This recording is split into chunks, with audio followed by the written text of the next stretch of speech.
Y'all just recently opened up a new office uptown. We opened up a new office. Oh yeah, I mean yeah, we always had it. It was always open too. It's just like we got it. We got a new office enough time, but yeah, opened up. I mean, we always been there. Yeah, we always been there. It was like the same building. We just moved into Okay. like the biggest room in the building and like done took over pretty much like that and like claimed it. But yeah, got a bigger location because like bro, like I don't know if you started in my room, then I moved into like the bigger part of my house. Then I had to move out of there into the little office that I had for like the past like 4 months. And then this month we got like, not even this month, half of the month, we paid for like half of the month to get in early. And then we're in there, you know, to the big spot because like need space. And I got like a little assistant now, a little employee. Her name is Lexi, and she comes in and she works. She knows what to do now. All I got to do is just tell her what to do because she knows how to sew. So I don't have to teach her how to sew. I don't have to like sit down like, this is how you pedal. Nah, it's just like, this is what you do and this is the direction. So it's just like, I like that.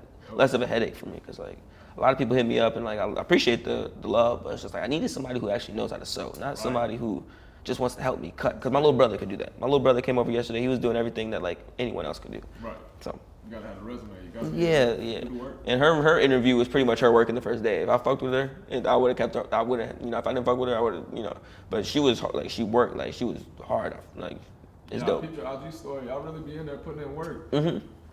I just hope to grow with everybody, cause like, bro, like a lot of people don't want to work normal jobs. Like, they want to do their passion, and like I'm blessed to even be able to like make money off this, and like the price range of my coats is like it's good enough for me to like, if I have a good amount of orders to pay somebody else to help me, and it'll actually increase productivity of like time and stuff. So it's just like I damn near put like a good formula together to succeed and stuff like that. So I'm just trying to help everybody else who actually can help. Not just like, yeah, putting other people on yeah, for real. Make opportunities for other people. Like as long as you like, just mad appreciative, all that good stuff, man. It's dope. It's just it's dope. It's dope as hell. So tell me about your relationship with Clint. How did that start up? Clint, that started up like 2 years ago or like a year ago. I forgot. Was it about a year? No, it was about 2 years ago. Definitely not a year ago. Because we had the first fashion show a year ago. But anyways, 2 years ago, it was some Airbnb little pop-up. I think 10 called me. He was like, yo, come to this little thing. There's food here. There's champagne. I was like, what? Like, who's doing this in Charlotte at a B&B? I was like, and it wasn't like a party. It was like a little like private invite only. So I felt dope even going to it. So I went to it. And then I met Clint, and I didn't know him at all and stuff. But like ever since then, like tapped in, showed him what we was doing. This is when I was partners with Keller, and we both went to it. No, did we both go to it? I can't really remember, but I just told him that I had a partner. We made clothes and said that, and he fucked with the whole idea. And then ever since then, we just like rocked. And then the first event, we did that little first fashion show at the Palmer, and then that was a good look. And then that was in Cali, right? No, that was in Charlotte during October. It was like that Halloween themed one that we had at that old firehouse or whatever. I didn't get to make it out there, but I saw a lot of videos. Yeah, that was good. And that turnout was like around like 200, 300 people. So it was like that kind of gave us fuel to be like, yo, we got something. We brought that many people out. So mad good look. And then we had a little food truck out there. So it was like that planted the seed for us to make shit bigger. So that's why when we had the second show, like I was so proud. Like we put a lot of like time. That's the only reason we got the office was to plan for the fashion show. Right. And then now we're in the office because we just found out that we work together so well. It's just like might as well stay and keep on working. So they're in there with y'all too? Yeah. Street commerce. We work in the same vicinity. We do damn near totally opposite things, but it works. It just works perfectly. Right. And they have so many people part of the team. They help me out, and I help them out when they need a helping hand. So it's mad dope. So what do y'all planning another fashion show? Yeah. Okay. Yeah, that's why we got renewed the lease for this, office so that we can start planning.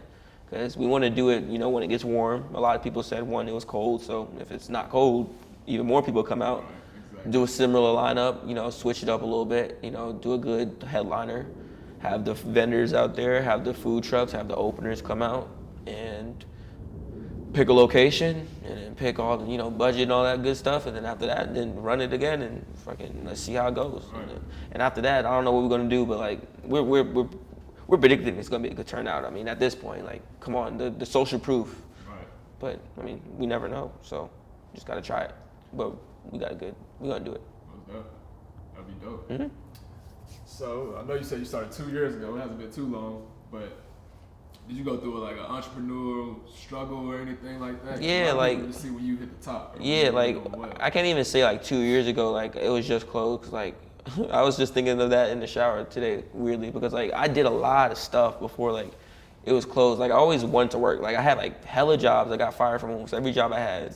It was just on some weird shit. I just like always had some weird attitude, they said, or I wasn't enthusiastic, or some days I just wouldn't come because I skated all the time and I just wanted to go skate with my friends, so I just wouldn't show up and this, that, and the third. But like, when I had my entrepreneurial stage, like music was like somewhat working. Like I don't know how, but I had a little studio at my crib. I was like, okay, I got a room in my house that no one's using. Let me turn it into a studio. Turned into a studio, had to put a little couch in there and recorded hella people. And that's how I even got my first car, like just recording people, just like boom, boom, boom. And just doing all that. So it was just like, and I had like a little job. I worked at pet stores, Dunkin', 2 restaurants. I did valet parking. I did landscaping twice. I did all that shit. And it's just like, all of it just taught me that like I really wanted to just work for myself. And my last job, it was for somebody, I worked for somebody who I knew. He just taught me that like, I knew him, so he didn't treat me like somebody as like just an employee. So he just taught me how to like treat people and whatnot. So after that, like spread my wings type shit, went and did my own thing, and just like the music started fueling. But I've done drop shipping, bro. I've tried that whole Forex shit. I've tried the whole stocks. I tried like investing in stocks, bro. I tried doing websites, like. I tried real estate for like a little bit. Man, I did a lot. Yeah, bro. I did a lot before that's I even. That's not bad stuff, but that's just the type of stuff that you need the money. Yeah. First. And the thing is, I don't even think any of that stuff even brought like any bread. Like right. I was so like, okay, I did it for like maybe a month or two, but like, bro, I was so like trying to get it, like bro. It was after high school. Everybody in college. I'm thinking about them graduating, getting their cool jobs, and here me. I'm at home. I didn't go to college. I went to CP for a little bit, and then I left CP. And then I quit my job, so I don't know how my parents felt about that. So it's just like, I gotta make something shake, like somehow. So it's like, I always had the passion in music, did the beats, sold the beats, $50. And then, so always had like the entrepreneurial mind. In high school, bro, I used to work at Dunkin' Donuts, bro, and after work, they would throw away the donuts, but instead of throwing away the donuts, I'll tell them that like, I'll keep them, put them in boxes to go to school the next day, and sell them for $1 a pop. And it's like, I always had the mindset like, okay, as many donuts I got, that's how many dollars I'm gonna get. And like some days I wouldn't even reach the quota because people didn't even want that many donuts. They found out that they were like the end of the day donuts. So it's just like, bro, I did so much shit and like, not even so much, but it's just like, I always had like little ways to like just make bread somehow. And like, always had a job too because I liked money. Like, right. Never put down a job. Like even to this day, I'll get a job like if I really had to. Right. But it's just like, fucking, I need money. Like, you need money in life, bro. So, nothing against that shit, bro. So how'd your parents take that whole like part of your life that you were going through? Like, they were mad supportive, bro. Like, oddly supportive. Like my mom, she was like always kind of like, I don't know, get a job, like saying in my ear, like you might want to get a job. But my dad, he's more a little different because he understands a little more. So he was just like, I feel you, just I trust you, right. Like I trust you type shit. So my mom. Until like the last like year, she's like, I've damn near inspired her to start like, really doing her own shit. She does meal prep now. So I told her, you should start doing meal prep. You cook all the time. She's an amazing cook. So I was like, do meal prep. And then, like over time, she's like, let me just do meal prep. Now she does it. And like, now she got like a little side hustle. And then, my dad, he's a graphic designer. He just got a vinyl printer. So it's just like, now he's just like branching out, bro. It's just like, you could really do it. And it's like, it's not that much you got to make to like really be like self-sufficient for yourself. It's just like, it's the time and money is just like 2 factors that's just so like fucked up that it's just like you gotta sacrifice one of them. So sometimes that's all people need is just that support system. But like, bro, if it wasn't for my parents, bro, like, I would not be doing this shit. Like they could have easily kicked me out, bro, because it was like probably like a month or two, like, but I don't even know, when I was just not doing nothing. Sales wasn't coming in for literally music, and like when moments like that would happen, I'll just stay home, bro. Just like not leave, stay home. And like I got like actually liking staying home at one point because it's like, if I'm home, I'm not spending money. If I'm not let me just try to get a session. So just stayed home, bro.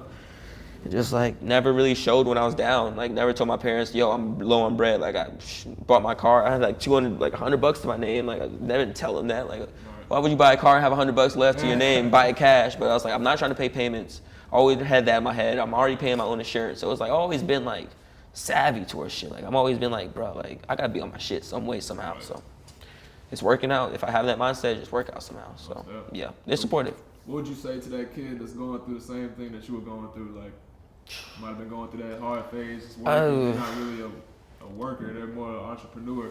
Yeah, Just trying nah. to find their niche. The thing is, you gotta be as smart as you can about it. Like, don't be extra, like not extra, but don't be unrealistic about like what you can do at that moment.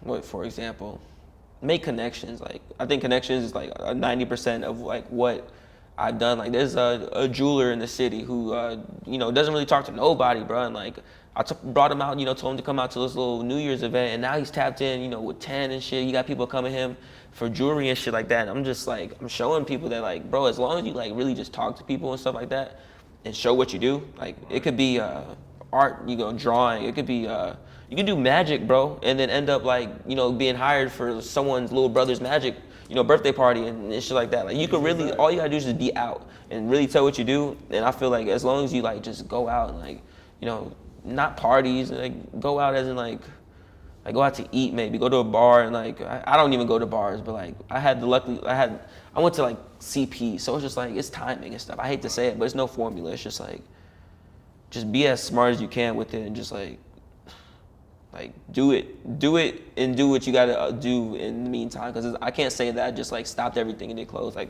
I definitely had a job and I definitely did what I was doing, but it was just like, I was just really just like, I saved well. I was good at saving money and shit, and like just little things, bro. I was interested in stocks, so it's like little things like that. My interest, I just like helped me in a way. So, to answer your question, I wouldn't have like a specific answer, bro. That's just hard, bro. Because like life is different for everybody. Everybody got like self-esteem issues and life issues. Like, you just gotta like really just like look at yourself and like go to sleep and like meditate and just really just be like, yo, what am I doing? Right. And like somehow it'll work, bro. Like, life is weird, bro.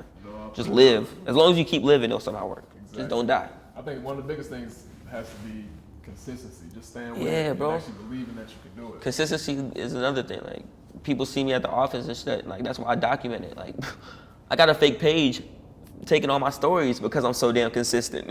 Like, he's like, damn, I'm taking all this kid's stories, but it's like, the Fly Guy Dooley dude, I don't know if you've seen it on Instagram. It's a fake page, bro, trying to sell my products. What? And like, just a few days ago, literally just like 2 days ago, new office, they stole a story. No way. So it was just like, wow, like they on it. But it's just like, me, I'm so in my zone that I don't think about watermarking my damn story. It's me. Like, who's trying to do that? So it's just like, consistency, yeah, it was noticed. It's noticed by the haters who want to copy it, by the people who actually want to support. And like, yo, I see you at the office every day. Let me slide by, bro. You going crazy. Consistency too.